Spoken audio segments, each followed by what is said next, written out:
Buongiorno e ben ritrovati con l'informazione flash di New Sicilia, i principali titoli della mattina. Operazione antimafia Lumia nel Catanese. La Guardia di Finanza ha arrestato 8 persone legate al clan Laudani, sequestrate 2 aziende per €1 milione.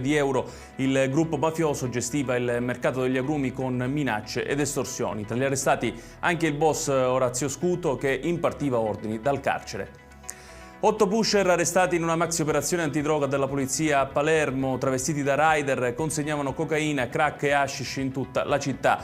Gli agenti hanno documentato le attività con video e pedinamenti, recuperata anche droga pronta per la distribuzione e materiale per il confezionamento.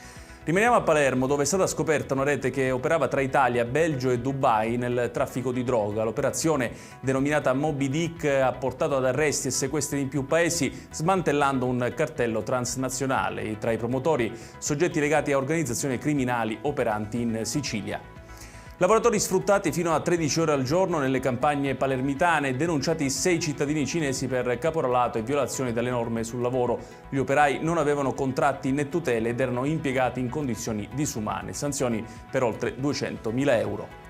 Infine è arrestato un 42enne di Catania per detenzione e diffusione di materiale pedopornografico. La polizia postale ha sequestrato oltre 2000 video con minori coinvolti. Le indagini sono partite da una segnalazione proveniente dall'estero. Il materiale era scambiato tramite piattaforme online e archiviato su dispositivi personali.